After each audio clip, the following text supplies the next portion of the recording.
नमस्कार, मैं रचना शर्मा चढ़ती कला टाइम टीवी देख रहे सभी दर्शकों का स्वागत करती हूं। आप देख रहे हैं उत्तर प्रदेश के समाचार।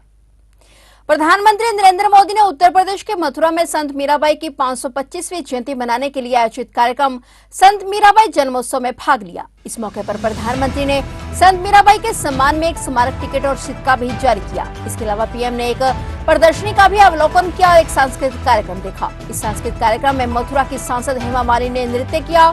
यह अवसर संत मीराबाई की स्मृति में साल भर चलने वाले अनगिनत कार्यक्रमों की शुरुआत का प्रतीक है। इस अवसर पर उपस्थित गणमान्य जनों को संबोधित करते हुए प्रधानमंत्री ने ब्रजभूमि और ब्रज के लोगों के बीच आने पर प्रसन्नता और आभार व्यक्त किया। अपने संबोधन में प्रधानमंत्री ने कहा कि संत मीराबाई की 525वीं जयंती केवल एक जयंती नहीं बल्कि भारत में प्रेम की संपूर्ण संस्कृति और परंपरा का उत्सव है। नर और नारायण, जीव और शिव, भक्त और भगवान को एक मानने वाली सोच का उत्सव है। वहीं इस मौके पर मंच पर मौजूद उत्तर प्रदेश के मुख्यमंत्री योगी आदित्यनाथ ने अपना अमूल्य समय देने के लिए प्रधानमंत्री का हार्दिक आभार व्यक्त किया। उन्होंने कहा कि भगवान श्री कृष्ण एवं श्री राधा रानी के आशीर्वाद से अभिसिंचित पावन ब्रज की दिव्य धरा मथुरा में आदरणीय प्रधानमंत्री जी की गरिमामयी उपस्थिति में संत मीराबाई जी की 525वीं जयंती के उपलक्ष्य में आयोजित संत मीराबाई जन्मोत्सव कार्यक्रम में सम्मिलित होकर बहुत अच्छा लगा। प्रधानमंत्री जी के मार्गदर्शन और नेतृत्व में उत्तर प्रदेश सरकार न केवल विकास बल्कि विरासत की परंपराओं को भी अक्षुण्ण बनाए रखने के लिए निरंतर कार्य कर रही है। सीएम योगी ने कहा कि संत मीराबाई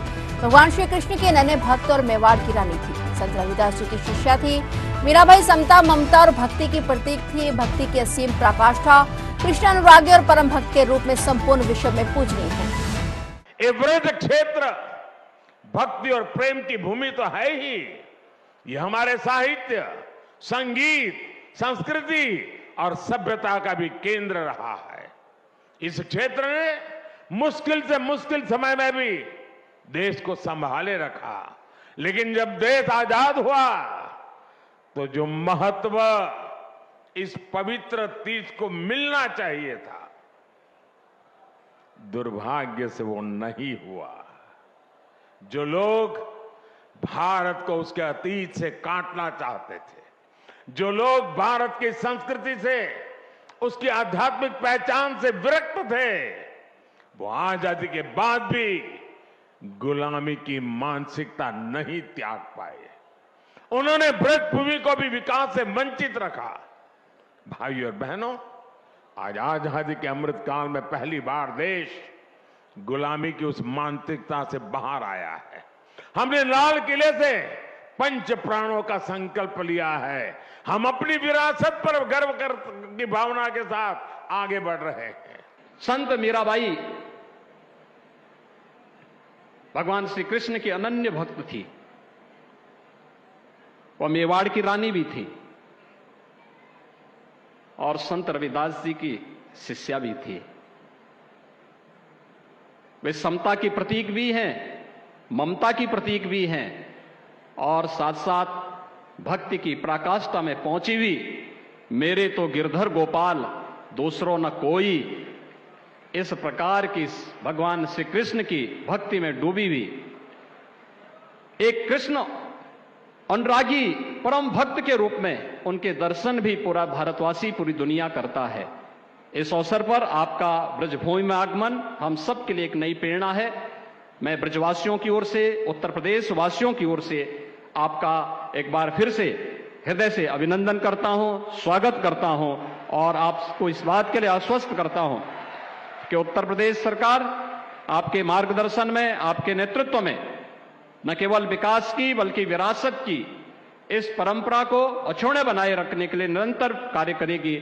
राजस्थान विधानसभा चुनाव प्रचार के आखिरी दिन भाजपा के कई नेताओं ने जनसभाएं की। इसी कड़ी में बीजेपी के स्टार प्रचारक यूपी के सीएम योगी आदित्यनाथ ने धौलपुर पहुंचकर वहां पर जनसभा को संबोधित किया, जहां उन्होंने भाजपा प्रत्याशियों के लिए सभा करते हुए कांग्रेस पर तीखा हमला किया। धौलपुर के राजाखेड़ा विधानसभा क्षेत्र के फूलपुर गांव में भाजपा प्रत्याशी नीरजा अशोक शर्मा के समर्थन में सभा को संबोधित करते हुए सीएम योगी आदित्यनाथ ने कांग्रेस पर जुबानी हमला बोला। कांग्रेस को समस्या और भाजपा को समाधान बताते हुए कांग्रेस पर तुष्टीकरण और आतंकवाद को बढ़ावा देने के उन्होंने गंभीर आरोप लगाए। उन्होंने कहा कि कांग्रेस ने देश को समस्याएं और आतंकवाद भी दिया, लेकिन प्रधानमंत्री नरेंद्र मोदी ने आतंकवाद पर निशाना बोलते हुए धारा 370 हटाई और आतंकवाद का खात्मा कर दिया। सीएम योगी ने कहा कि कांग्रेस देश की समस्या है और भारतीय जनता पार्टी उसका समाधान है।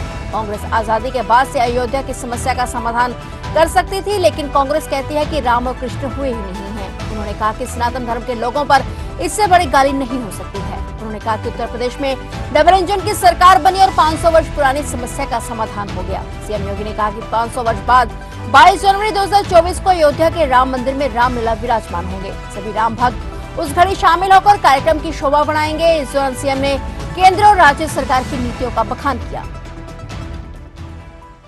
भाइयों बहनों, विकास की बड़ी बड़ी योजनाएं, कहीं एम्स, कहीं पर आईआईटी, कहीं आईआईएम, कहीं पे 1 डिस्ट्रिक्ट 1 मेडिकल कॉलेज, हर घर नल की योजना हो या गांव की कनेक्टिविटी को बेहतर करने का कार्य, पिछले 9 वर्षों में हमने देखा है विकास भी हो रहा है और गरीबों के कल्याण के लिए भी योजनाएं बन रही हैं। 12 करोड़ गरीबों के शौचालय बन जाना, 4 करोड़ गरीबों के लिए आवास बन जाना, 4 करोड़ गरीबों के घर में बिजली के निःशुल्क कनेक्शन उपलब्ध हो जाना, भाइयों बहनों 7 करोड़ गरीबों को हर घर नल की योजना के साथ जुड़ जाना, 10 करोड़ गरीबों के घर में उज्ज्वला योजना के रसोई गैस के सिलेंडर हो जाना, 12 करोड़ किसानों को प्रधानमंत्री किसान सम्मान निधि में प्रतिवर्ष 6,000 रुपए उनके खाते में आ जाना।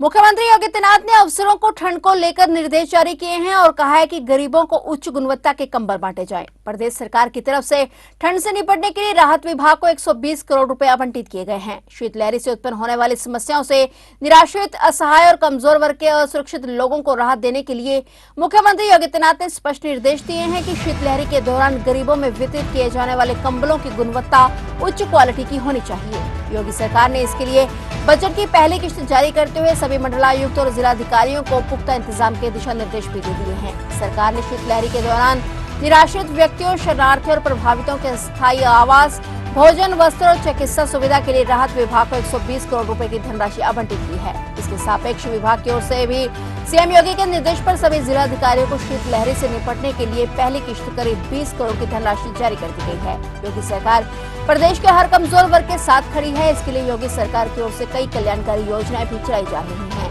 वहीं सरकार कमजोर असहाय वर्ग के लोगों को किसी भी आपदा से बचाने के लिए प्रतिबद्ध है। इसी क्रम में मुख्यमंत्री योगी आदित्यनाथ के निर्देश पर ठंड की शुरुआत के साथ ही शीतलहर से निपटने के लिए 351 तहसील को कंबल के लिए पहली किश्त के रूप में 17 करोड़ 55 लाख रुपए जारी कर दिए गए हैं। अन्य राहत सामग्री के लिए 1 करोड़ 75 लाख 50 हजार रुपए जारी किए गए हैं। ऐसे में विभाग ने पहली किश्त के रूप में कुल 19 करोड़ 30 लाख 50 हजार रुपए जारी किए हैं। इनमें सबसे अधिक धनराशि 38 लाख 50 हजार गाजीपुर, बुलंदशहर और गोरखपुर, सीतापुर, लखीमपुर खीरी के लिए जारी की गई है। साथ ही सभी मंडलायुक्त और जिलाधिकारियों को ठंड से निपटने के लिए आवश्यक दिशा निर्देश दिए गए हैं। इसके अलावा ग्रामीण और शहरी क्षेत्रों में कृषि कार्यों में उपयोग में आने वाली ट्रैक्टर ट्रॉलियों के पीछे रेडियम की पीली पट्टी अभियान चलाकर लगवाने के लिए सीएम ने निर्देश दिए हैं।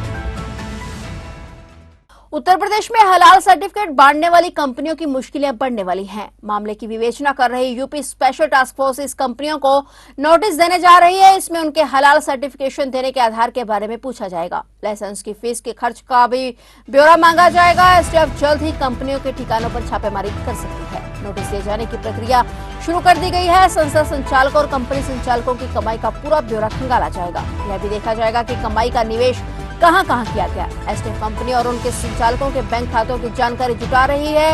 यह भी पता लगाया जा रहा है कि सर्टिफिकेट जारी करने वाली कंपनियों का गठन कब और किसने किया था, इसके लिए किन किन विभागों से अनुमति ली गई थी, वहीं हलाल प्रमाण पत्र वाली किस सामग्री की जांच करनी है और किसे छोड़ना है। इसे लेकर नए सिरे से गाइडलाइन बनेंगी जिससे किसी तरह का विवाद न रहे। अब तक करीब 2500 किलो सामग्री पकड़ी गई है। समीक्षा में बताया गया कि अब तक 57 स्थानों पर छापा मारा गया है। समीक्षा में यह भी कहा कि हलाल प्रमाणन के साथ ही खाद्य पदार्थों की गुणवत्ता को लेकर निरंतर निगरानी रखी जाए। नकली और अधोमानक दावों की बिक्री पर भी प्रदेश में पूरी तरह से पाबंदी की जाए। इसके लिए जांच का दायरा बढ़ाया जाए। तो ये थे उत्तर प्रदेश के समाचार। और नए समाचारों के साथ फिर से हाजिर होंगे। तब तक के लिए देखते रहिए चढ़ती कला टाइम टीवी और अब मुझे दीजिए इजाजत। धन्यवाद।